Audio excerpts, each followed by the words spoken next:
La street food colle bien à notre époque de l'emporter et du prêt-à-manger, du rapide. S'il vous plaît. Merci, bonne journée. Au revoir. Sous la bannière des cuisines du monde, elle renvoie nos envies de voyage à l'étranger, passé ou à venir. La tendance du moment, les bagels, pita, buns, mezze, boboon et autres falafels se sont fait leur place au milieu des piliers du fast-food, les hamburgers, kebabs et autres tacos. Qu'il pleuve, qu'il vente ou les deux à la fois, elle roule à travers la ville. 3 fois par semaine, Shio, la chef japonaise, part à l'heure du déjeuner livrer à vélo ses bento dans les bureaux à Nantes. Des boîtes repas cuisinées le matin même. Dedans, il y a de vermicelli, il y a beaucoup de légumes. J'ai assaisonné avec le sauce soja. Arrivée en France en 2015, elle a importé la cuisine traditionnelle de son pays. Je prépare de onigiri, c'est boule de riz. C'est très nourrissant et puis très bon. C'est facile à manger. Son idée, faire découvrir autre chose que les habituels sushis. Sauce yakiniku, c'est la base de soja, huile de seitan.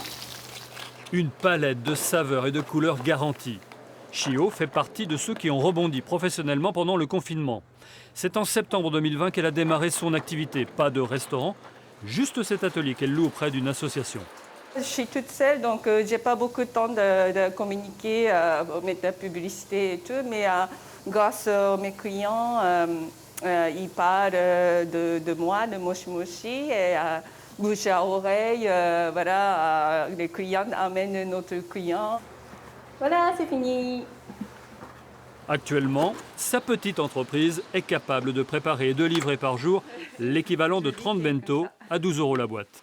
Wow. J'aimerais bien d'avoir un petit resto si les gens commandent plus de bento. Voilà, je vais atterrir dans un resto, Moshi Moshi.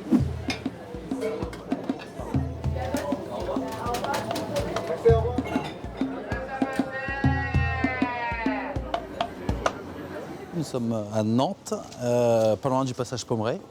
Et là, je vous emmène à Ramenia, un restaurant de ramen. On vend essentiellement donc, des soupes japonaises qu'on fait maison. Il est en quelque sorte l'ambassadeur de la cuisine japonaise sur les bords de Loire.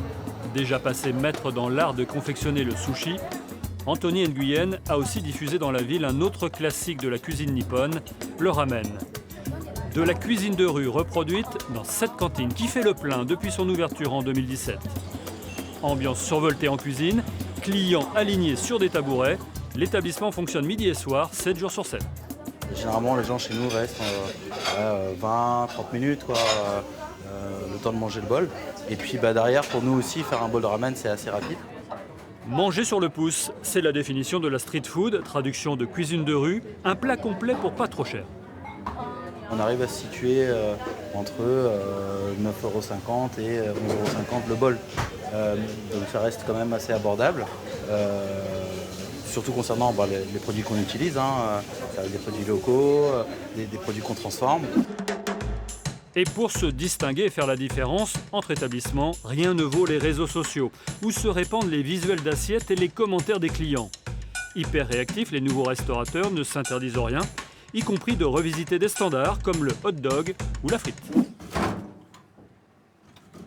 Nos frites fraîches, environ entre 200 et 300 kg par semaine. Donc c'est déjà du beau calibre. Voilà, on a des choses comme ça, bien sûr. On peut changer de pomme de terre selon la saison, parce qu'il faut suivre la saisonnalité en fait.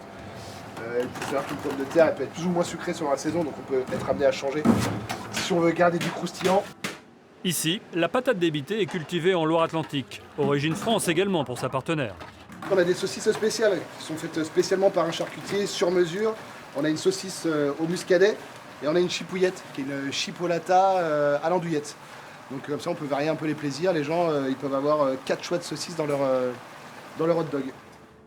Et voilà comment le hot dog a débarqué sur les tables de Nantes. Pas le sandwich saucisse avalé à la mi-temps d'un match de foot, plutôt la fameuse currywurst, comme à Berlin, avec sa sauce maison. Le produit phare se décline en plusieurs recettes, sur place ou à emporter. Et c'est magnifique. Oui, et le sauce avec le frites est bien aussi. J'aime bien aussi le côté les petits plats en alu là pour manger, pas l'assiette et tout. Il y a un côté un peu plus sympa, convivial je trouve ici. Ouais. Comme je suis au télétravail, en fait, c'est pratique de venir ici. Ça fait un peu ma cantine, c'est assez rapide en service et puis c'est très bon. Le petit curry. Rien que sur le temps de ce déjeuner en semaine, les 70 hot dogs préparés ont tous été vendus. À Nantes, l'enseigne Pause a démarré la vente il y a 5 ans sous la forme d'une cantine mobile avec un triporteur. Aux États-Unis ou en Allemagne, c'est dans la rue que ça se passe. Les car dogs. Pour moi, la street food, c'est quoi? C'est bien, c'est bon, c'est un peu gras, c'est réconfortant, c'est rapide, c'est pas cher. C'est ça la street food.